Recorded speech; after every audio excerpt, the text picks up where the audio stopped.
But what I found over the next month was that somehow my work felt more manageable, not less manageable when I was rested.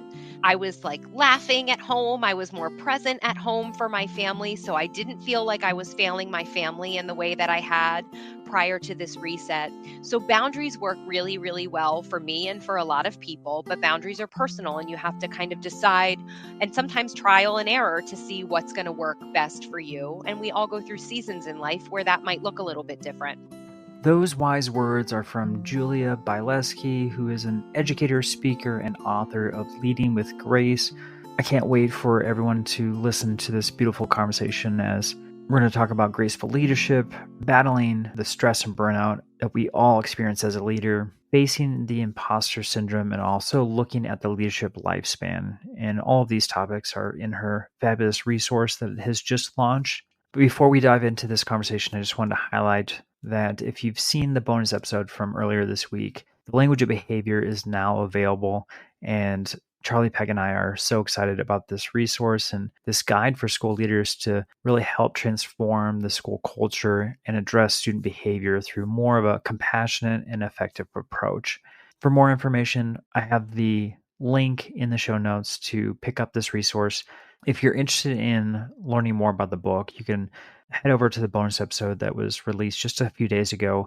I read the first chapter, which is the introduction to the language of behavior. So that should give you some insights into all the many things that we're going to be talking about, packed with real world case studies, evidence-based practices. And we know that this is really going to ensure that every student has the opportunity to thrive in your classroom and your school. All right, I'm super excited to jump into this conversation with Julia, who has over 20 years of experience serving students, educators, and families in a whole variety of different roles, and really breaking down this wonderful resource that she's got called Leading with Grace, Cultivating Hope, Authenticity, and a Focus on People Throughout the Leadership Lifespan. Welcome back, everyone, to Aspire to Lead, where we will be discussing the visions, inspirations, and experiences from top educational leaders. My name is Joshua Stamper, and you can connect with me on Twitter or on Instagram at Joshua_Stamper. Welcome back, Aspire Leaders. I am so excited for this week as I have someone that actually has saved my life this week in the whirlwind of the book launch and just life in general. As you all know, I have a busy life with my 6 kids and crazy family, but Julia Bialeski is here to really talk about her fantastic book, Leading with Grace. And she's saving me because I had a cancellation this week, and she's swooped in and is going to be on the podcast. And I'm so excited because she's an amazing leader, author, speaker. So with that, Julia, thank you so much for joining Aspire to Lead. Thank you so much for having me. And I'm so glad I could save your life this week and that you could save mine and welcome me onto the podcast. Yes, we've been connected on LinkedIn, so it's been fun to kind of see your journey, see the exciting news of the launch of your book, and can't wait to dive into that wonderful resource. But before we do that, will you just share a little bit about your educational and leadership background? Sure. So I always like to say that I really have been an educational leader since I was a student. Now that I reflect back and I think about my life, I was always looking for leadership opportunities, even when I was a student. But professionally, I started my career as an elementary teacher and was a teacher of 5th, 4th, and 1st grades in that order. I did a little bit of curriculum writing and work in a central office role for a couple of years before I became a school-based administrator. And I was an assistant principal and principal for over 10 years before making my most recent transition to a district leadership role on the recruitment side for our district here in Maryland, where we support over 57,000 students. So I've done so many different things in my professional life, but what's really interesting is that I never really felt comfortable putting that title of leader on myself until I sat in the seat of principal. And that really was such a formative leadership experience for me. And now in hindsight, I look back and I kind of wag my finger at myself that I didn't feel comfortable with that. But that leadership experience was unlike anything else for me, unlike anything else will ever be for me. That's how strongly I feel about it, in really cementing who I was as a leader and allowing myself to fully comfortably step into that title. There's so many directions we can Yeah. go with what you just said. So I'm super excited about this conversation. All right. So let's talk about, well, first off, the book, right? Leading with Grace, Cultivating Hope, Authenticity, and a Focus on People Throughout the Leadership Lifespan. So can you just define graceful leadership and what that looks like on a campus for our listeners? Yeah. So, when I was starting to write the book, I was really wrestling with all of these ideas that at first seemed like they were contradictory ideas that spoke to me about leadership and the experiences that I had specifically as a principal. In the book, I structure each chapter around personal stories in my time in the principal seat. And so I was wrestling with all these ideas, and it felt for so long like it was this dichotomy between caring about people and focusing on them, and also communicating high expectations and being really clear about what my vision was as a leader. And as I wrestled with that, I realized that that was what made that leadership role so important for me, is that I was able to do both of those things at the same time. And so to me, the idea of graceful leadership is always having a focus on people and on the human side of the work that we do, and not sacrificing having really high expectations for myself and high expectations for the people with whom I'm working and who I am serving, so that everybody is bringing their best self to, whether it's school, work, wherever we are, whatever space we are entering, and whatever leadership looks like for us that day. And so in the book, I share a story at the beginning when I'm sort of establishing what graceful leadership is. And I tell a story of an activity we did with our staff called the 6 word story. And if you're familiar with the Ernest Hemingway story about how someone made a bet with him, bet him $100 or something, that he couldn't tell a story in 6 words. And he did it. And it was for sale, baby shoes, never worn. Those 6 words tell such an impactful story. And so we challenged our staff on a day that we returned. It was post pandemic. Everyone was coming back together in person for the first time to tell their 6 word story that sort of communicated who they were as an educator. And my 6 word story was be brave and care about people. And so to me, that's kind of what graceful leadership is. It's being brave and caring about people and making sure that you're doing both of those things and bringing both of those things with yourself to work each and every day. Oh, I love that. And that's a really cool activity. So for anyone listening, steal that because I Yeah. bet you can find out a lot about your staff through that activity. Yep. And there's so many different ways you can go with it, right? So for us, it was really like keeping focused on our why. Why are we here? What brings us to this work? But you could interpret that in so many different ways. And you could do it with students. It would be a really cool activity to do with students that even at the elementary level, they would be able to play with that a little bit. All right, I want to go back to what you were talking about as you were kind of ascending in your leadership journey and being the Yeah. principal and that title. Over the years, a lot of people have discussed this. I know I felt this as a new leader too, of just not feeling comfortable in my own skin and the expectations and who am I going to be as a leader versus actuality of the impact that you're making. And I'm just curious, when you were kind of facing that imposter syndrome, what were some things that you did to get out of that to feel comfortable in that role? Yeah. So the first thing that I react to when I hear you ask that question is you said what were, and you talk about it in the past Yeah. tense. And I think it's really important to lift up that, at least in my experience with imposter syndrome, it doesn't really go away.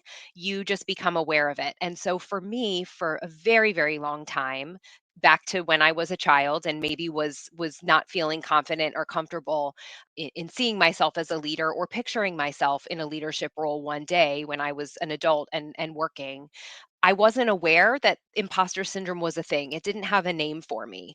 And I don't remember people really talking openly about having these feelings of doubt or wrestling with these emotions that I now know are so common and everyone experiences them. And so for me, I'm really passionate about talking about it because I think, well, if someone had talked about this with me 20 years ago, 30 years ago, who knows where I would be, right? I had to sort of get there on my own. So that's something I always really want to lift up when we talk about imposter syndrome. It's like not something, maybe some people do beat it permanently and then they never face it again. And there could be people out there who have never experienced that, right? But for many of us, it's something that we wrestle with sometimes on a daily basis every time we change roles. The leadership lifespan that I write about in the book is really this idea that we go through many different leadership roles in our lives, in our careers, and we're going to encounter some similar themes or some similar experiences everywhere that we go. And imposter syndrome is one of those things, and we need to be prepared for it. So I think just defining it and knowing what it is and being aware when you're in a new situation is so helpful because you're ready, you're prepared for it, and then acknowledging it that you're experiencing that and that it's a temporary feeling. Okay, right now I'm feeling a little bit uncertain, or maybe I'm facing something I've never had to deal with before, or a question I don't know the answer to, and that's uncomfortable. But this is a temporary feeling because I will get through this and I will learn more. So, some of the things like the quick hacks that I really love about facing imposter syndrome, whether it's in a leadership role or just in any other aspect of my life, are when you are feeling bogged down by the things that you don't know, by the things that you haven't learned yet, to really try to flip that and focus on at the end of the day, what are 3 things I learned today?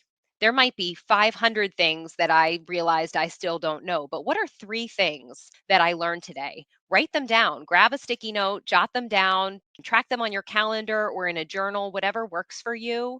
Because to me, it's really impactful to be able to look back over time at all of the things that I did learn, because then I can look back a year later and think, wow, where have I come in a whole year that maybe if I hadn't taken the time to focus on that, I wouldn't have seen. So that's like one of my favorite tips for facing imposter syndrome. The other one that I found is really helpful for me, and other people that I talk to who wrestle with this and experience it have kind of shared that belief and found that as well, is when I am experiencing moments of doubt or I'm feeling like, am I really the right person to be in this seat at this time? Do I have the ability to face this challenge?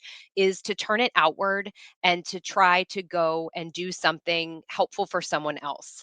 Because what I find is that that is true to who I am. I like to try to serve people and to support them and to build them up when they're feeling, down. So I try to find somebody who I can build up. Maybe it's leaving them a note.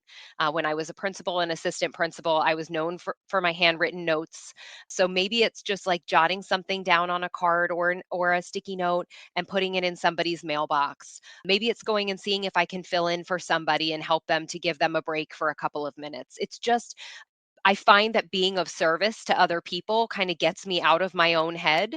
And then the benefit of that is, that happiness kind of spreads. It pays forward, and then other people around you are happier. You're getting this good feeling from doing something from someone else, and so it kind of beats those feelings of doubt that you have. So those are kind of like 2 favorite things that are actionable that I do. But I think the biggest thing with imposter syndrome is we have to be prepared for it. We have to know it's going to come and to know that it happens to almost everybody. And people just don't talk about it enough. So we're in our own heads and we're so aware of what we're worrying about. But people around us just might not be sharing that with us. And to me, that's the authenticity piece is Yep. I think if I share it, then the more other people see, okay, I might have been questioning whether leadership was something that was really for me, but it's for anybody. It's for everybody. We all have it in us, and usually we're the ones who hold ourselves back the most from seeking opportunities or from fully taking advantage of those opportunities. Yeah, I love the transparency. And yes, for anyone that's listening, especially our new leaders, like, doesn't matter if you're in year 1 or year 10 of being a leader. I mean, it pops up, especially when you're getting negative feedback from someone. It could be a student, a parent, a teacher, maybe it's another, leader in the district. So Yeah. just know that, yes, you may feel like you've beaten the imposter syndrome, but it may creep up again, and it may be, wrapped around self-doubt specifically, but know that it does go away, and that you can find, similar to what Julia just talked about, strategies to kind of work through those feelings and those emotions. But you are not weird.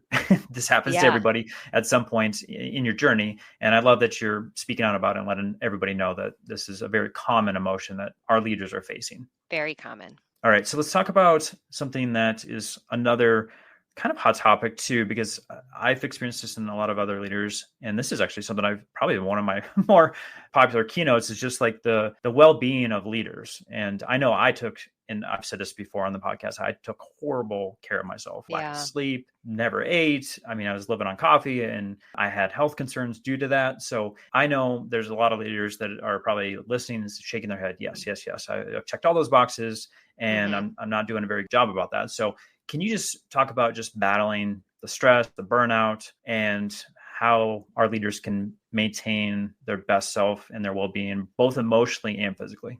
Yeah, this is such an important topic, and it's one of my favorite things to talk about.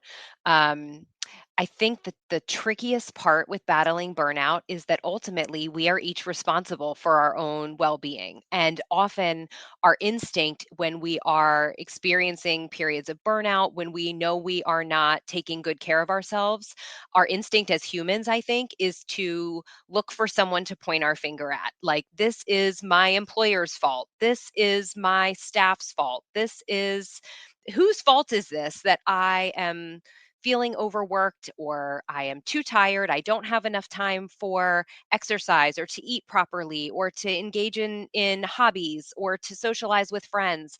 We look for who can we blame for this because it can't possibly be my fault, and it's not always my fault, right? It's more nuanced than that. But ultimately, the only person who's going to do anything about it is me.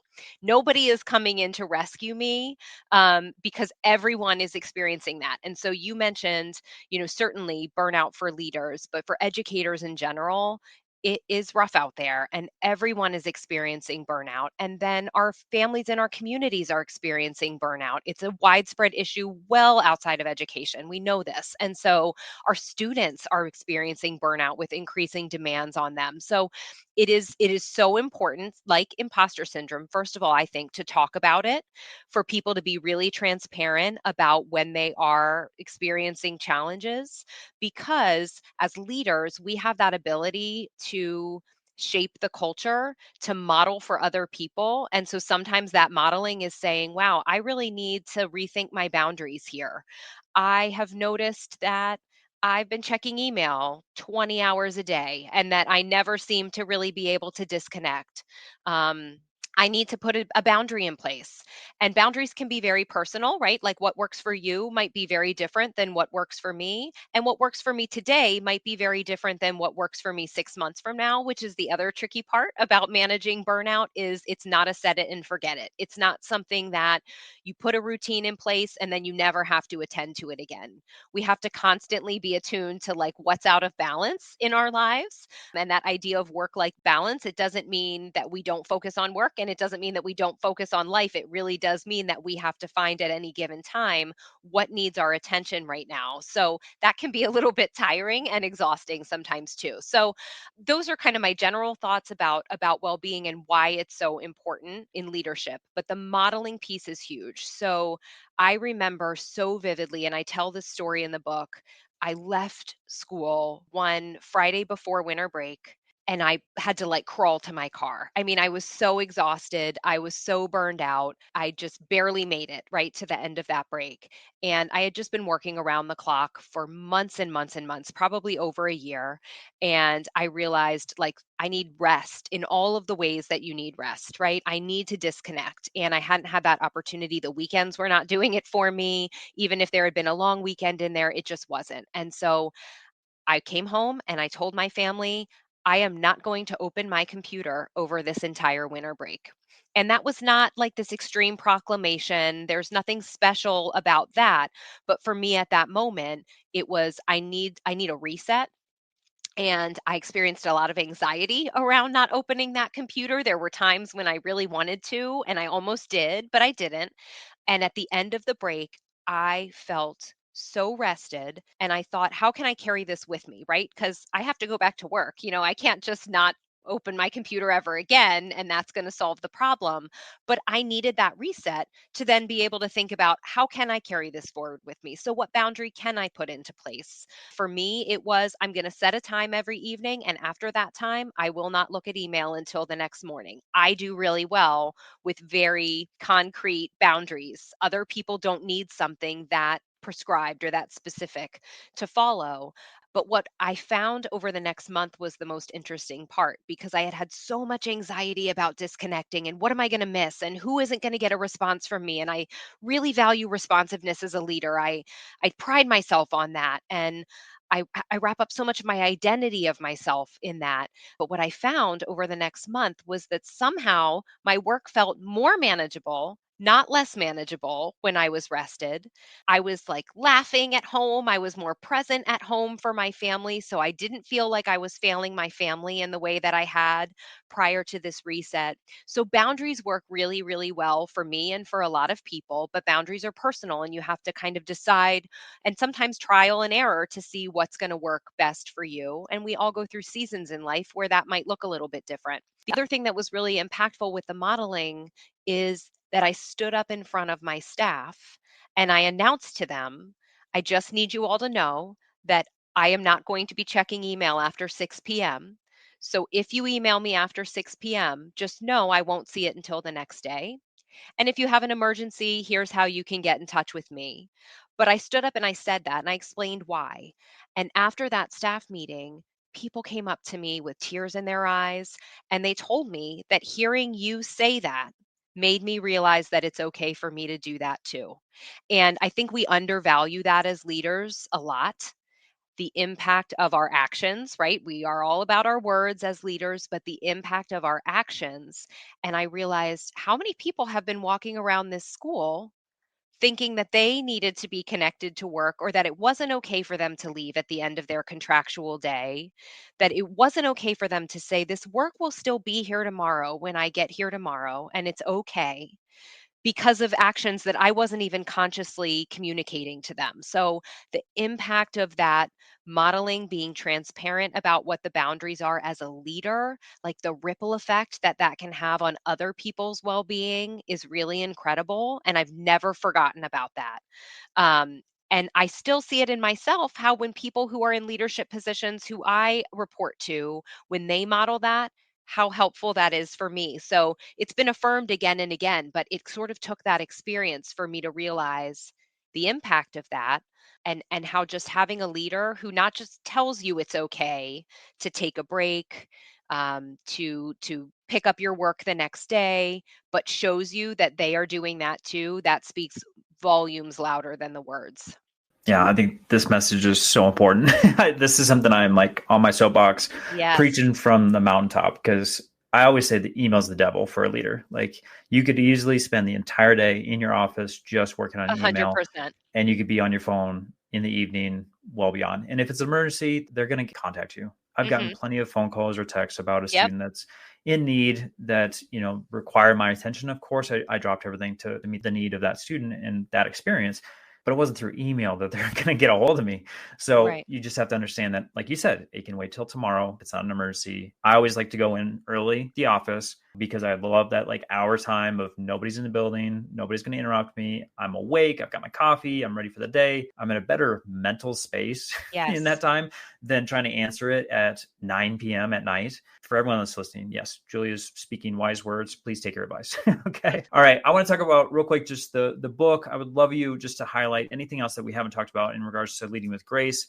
And then, of course, we're going to talk about some actionable items for our listeners. So, as far as leading with grace, is there any last words for those who are looking to grab this resource?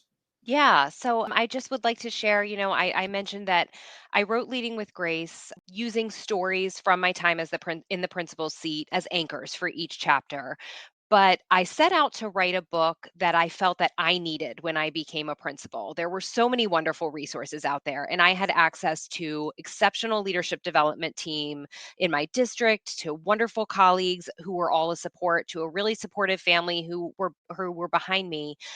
But there were moments where I felt like, am I the right person for this job? And I needed that hope. And I never found a resource that really hit the mark for me. So The book is structured around the leadership lifespan, which is the idea that in every leadership role we are in, whether we are a student leader, whether we are an instructional team leader, an instructional coach, an assistant principal, a principal, and whether we're new to that role or a veteran in that role, we go through a life cycle wherever we might be. We might change schools and now we're restarting the life cycle, or maybe we get promoted mid year and now we're restarting the life cycle. And there are common things that we have to do along the way as leaders, kind of in every role and every situation and season that we're in. We have to enter and have to have an entry plan for that role. We have to face imposter syndrome when it comes to us. We have to be prepared to communicate with people through a whole variety of means with a whole variety of needs and lenses that they're communicating with us. We're going to have to manage a crisis at some point, large or small, or sometimes many, and we need to be prepared for that. We're going to have to staff our schools. We're going to need to retain people and evaluate people. We're going to need to build a legacy, hopefully, behind us so that whoever is interested in leadership, when we are no longer there, they will be there and the work will continue after we're gone. And then eventually we're going to exit a role, whether that's to go on to our next opportunity, for some of us to retire, whatever that might look like. And so each chapter is structured around one of those stops on the leadership lifespan with personal stories from my time as a principal, maybe some research and some tips for that topic, and then some opportunities for reflection. So there's actually reflection questions in the book where you can write right in the book if that's your jam, and sort of reflect and think about how you can apply this to your own work, because graceful leadership is very personal, right? I shared my personal mantra of what that means to me, but really the book is not meant to be like a roadmap for what you do, but rather sort of hearing some stories from me and then thinking about how that relates to you in your own work. And I'm really proud of the way that it came out. So I hope that it's a wonderful resource for your listeners. Oh, for sure. And shout out to School Rubric, who is your Yeah. publisher. And I want to make sure everyone understands that I'll have the link in the show notes for you to pick up this resource, Leading with Grace. And with that, Julia, will you just share a little bit of wisdom as far as an actionable item? It's great that they're listening to all of the wonderful insights you've provided today. But, if there's something they could do tomorrow or next week to enhance their leadership journey, what would you recommend? You know what? Something that's really been resonating with me lately on my own journey as I've had the book come out and I'm kind of exploring this new side of my leadership and my life is to take a risk. So I think my advice is think about something that feels just a little bit uncomfortable to you. Is it reaching out to somebody on social media like I did with you and saying, "Hey, would you like to collaborate?" That can feel really uncomfortable for some people. Like, I'm putting myself out there and they might say no or they might ignore me. But guess what? They might also say yes. And so I am like loving the opportunities that come with stretching yourself a little bit, taking a tiny risk. I'm not talking about doing something rash or something dangerous, but doing something that just feels a little bit like you're stretching yourself. And so that might be going to one of the leaders with whom you work and asking them for an opportunity that maybe you haven't been directly asked to do, but that you think would help to get you to the next place in your career where you'd like to be. Maybe it's chairing a committee. Maybe it's getting an opportunity to shadow them for a day. Maybe it's asking to take them for coffee and ask them about their leadership journey. I love to hear about other people's journeys, not so that I can follow the same path, but so that I can get a set of experiences and hear about everybody's own journey and how that's led them to where they are. So that's my advice to listeners, because it's something that I've been leaning into in my own leadership is take a risk. What's one little thing you can do tomorrow that makes you just a tiny bit uncomfortable, but that would get you closer to where you want to be?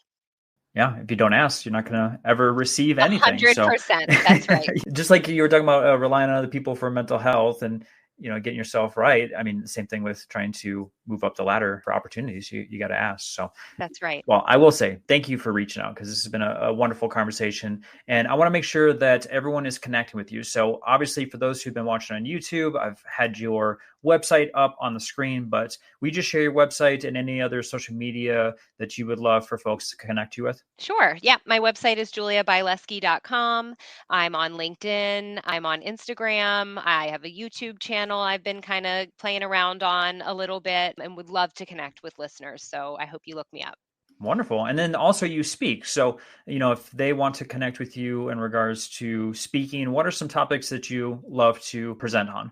Yeah, so well-being is like my passion topic, and I have a couple of opportunities with different audiences coming up to talk about well-being. I'm speaking at a women's conference during Women's History Month, like really focused on women in the workforce thriving with their work-life balance and well-being. I'm speaking at another conference later this spring. So well-being is a huge passion topic of mine and the thing I love to speak about the most. Also love to talk about imposter syndrome. So I love that you asked me about that because, again, I just find the more we talk about it, the more people know it's normal and they might stretch themselves into a position, a leadership role that they might not have otherwise sought. Awesome. So I'll make sure that I have all of the links in the show notes. So if you head over to joshstamper.com, you'll be able to find the link for Leading with Grace, and then also Julia's website and social media links. So that way you can connect with her. Make sure that you're not only grabbing the resource, but having her speak at your conference or at your district. And yeah, with that, Julia, thank you so much for, again, saving my life and jumping on here to talk about your fantastic new book. And congratulations on the launch of Leading with Grace. Thank you so much for having me. This was so much fun. This podcast is a proud member of the Teach Better Podcast Network. Better today, better tomorrow, and the podcast to get you there. Explore more podcasts at teachbetter.com/podcasts, and we'll see you at the next episode.